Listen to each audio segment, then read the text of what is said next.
Friends, welcome to Bharani vlogs. Bharani ఈరోజు మన కిచెన్లో చూపించే రెసిపీ కట్ పొంగల్. ఇది చాలా టేస్టీగా ఉంటుందండి.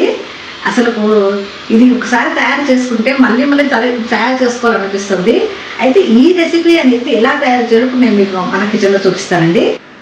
కట్ పొంగల్ కావలసిన పదార్థాలు: బియ్యము, పెసరపప్పు అండి. ఒక గ్లాసు బియ్యానికి హాఫ్ కప్పు పెసరపప్పు తీసుకొని ఇలా ఉడికించుకొని కొద్దిగా ఇలా స్మాష్ చేసి పెట్టుకున్నానండి. మిరియాల పొడి ఇలా కచ్చపచ్చగా గ్రైండ్ చేసి పెట్టుకున్నానండి. ఇంగువ, ఆవాలు, జీలకర్ర, మినప్పప్పు, శనగపప్పు, పట్ట, ఎండుమిరపకాయలు, పచ్చిమిరపకాయలు, కరివేపాకు, జీడిపప్పు, రుచికి సరిపడ ఉప్పు, నెయ్యి. ఈ పదార్థాలతోటి కట్ పొంగల్ ఎలా తయారు చేయాలో నేను మీకు ఇప్పుడు చూపిస్తానండి. కట్ పొంగల్ కోసం ఒక చిన్న పాత్ర తీసుకున్నానండి. తీసుకొని దాంట్లో 2 టేబుల్ స్పూన్ నెయ్యి వేసుకున్నాను. నెయ్యి వేడైన తర్వాత దాంట్లో జీడిపప్పు వేస్తున్నానండి. జీడిపప్పు వేసి వేయించుకోవాలి. ఇలా వేయించుకుంటున్నాను. జీడిపప్పు వేడైందండి. ఇందులోకి మిరియాలు వేసుకుంటున్నాను అండి. అది 12 మిరియాలు వేసుకుంటున్నాను అండి. ఎందుకంటే ఇది హాట్ కట్ పొంగల్ కాబట్టి కొంచెం మిరియాలు ఎక్కువనే వేసుకోవాలండి. వేడైపోయిందండి. మిరియాలు, జీడిపప్పు తీసేసుకోవాలి. స్టవ్ వెలిగించుకొని ఒక వెడల్పాటి పాత్రను పెట్టుకున్నానండి. పాత్ర వేడైన తర్వాత అందులోకి కొద్దిగా ఆయిల్ వేసుకుంటున్నానండి.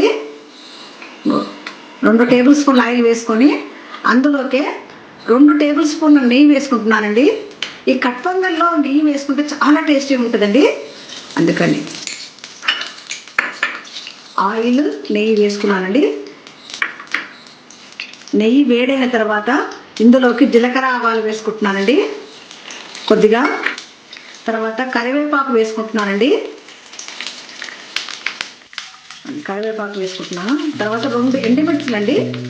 అంటే మరి ఘాటు ఉంటుంది కాబట్టి 2 తీసుకున్నాను. తర్వాత పట్టా వేసుకుంటున్నానండి, చిన్న చిన్న ముక్కలుగా చేసుకొని. తర్వాత శనగపప్పు, మినప్పప్పు, కొద్దిగా ఇంగు వేసుకోవాలండి. అంటే టేస్ట్ ఇది మరింత టేస్టీగా ఉంటుంది. అందుకని కొద్దిగా వేసుకోవాలి. వేసుకొని అన్నీ కలపాలండి.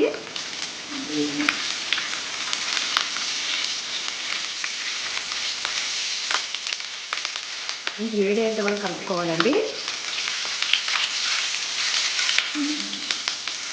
చిట్టపటలు ఆడుతున్నాయి కదండి, అంటే వేగుతున్నాయి.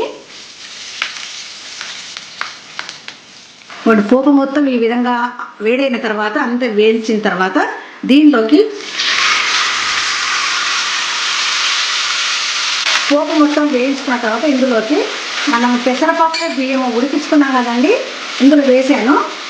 ఇందులోకి రుచికి సరిపడా ఉప్పు వేసుకుంటున్నానండి. నేను 1 టేబుల్ స్పూన్ ఉప్పు వేసుకుంటున్నాను. మరి కొద్దిగా వేసుకుంటున్నాను. వేసుకున్న తర్వాత మొత్తం కలిసేటట్లుగా కలపాలండి. ఇందులోకి నేను కచ్చాపచ్చగా దంచి పెట్టుకున్నాను కదండి మిరియాల పొడి, అది వేసుకుంటున్నాను. ఇవన్నీ ఇందులోకి మిక్స్ అయ్యేటట్టుగా కలపాలండి. ఇందులోకి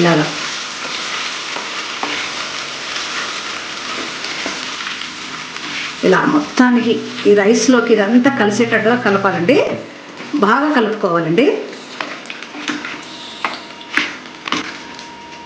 ఇదిగోండి ఈ విధంగా అంతా కలిసేటట్లుగా కలిపానండి. కలిపిన తర్వాత దీనిలోకి 1 టేబుల్ స్పూన్ నెయ్యి వేసుకోవాలండి. ఇది మరి చాలా టేస్టీగా ఉంటుంది కట్ పొంగలి. లాస్ట్ నెయ్యి వేసుకొని మళ్ళీ ఒక్కసారి కలపాలండి. ఈ నెయ్యి మొత్తం ఈ కట్ పొంగల్లోకి కలిసేటట్లుగా. చూడండి, మంచి అరోమా వస్తుందండి, నెయ్యి వాసన. ఇది మనం ఎప్పుడైనా చేసుకోవచ్చండి. టిఫిన్లోకి, లంచ్లోకి, డిన్నర్లోకి, ఎప్పుడైనా పిల్లలకు బాక్స్లో కట్టాలంటే కూడా ఇది అప్పటికప్పుడు చేసి కట్టొచ్చండి. ఏదైనా మనం పూజ చేసుకునేటప్పుడు కూడా ఇది పూజలోకి మనం ప్రసాదంగా దీన్ని నైవేద్యంగా మనం ఎక్కించిన తర్వాత దేవునికి, అమ్మవారికి మనం దీన్ని ప్రసాదంగా స్వీకరించవచ్చండి. ఇది చాలా టేస్టీగా ఉంటుంది. అమ్మవారికి ఈ ప్రసాదం చాలా ఇష్టమైన ప్రసాదం అండి, కట్ పొంగల్. చూడండి, నెయ్యి మొత్తం ఇందులో కలిసిందండి. ఈ స్టేజ్లో మనం స్టవ్ ఆఫ్ చేసేసుకోవాలండి. ఇదిగోండి, ఇలా తయారైన కట్ పొంగల్ని వేరొక బౌల్లోకి నేను ట్రాన్స్ఫర్ చేసుకుంటున్నానండి.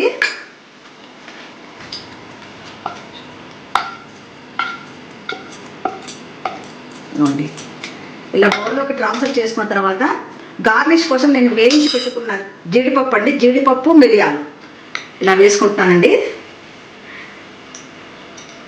ఎందుకంటే ఇది హాట్ పొంగల్ కదండి, మిరియాలు ఎంత ఉంటే అంత టేస్ట్ అండి.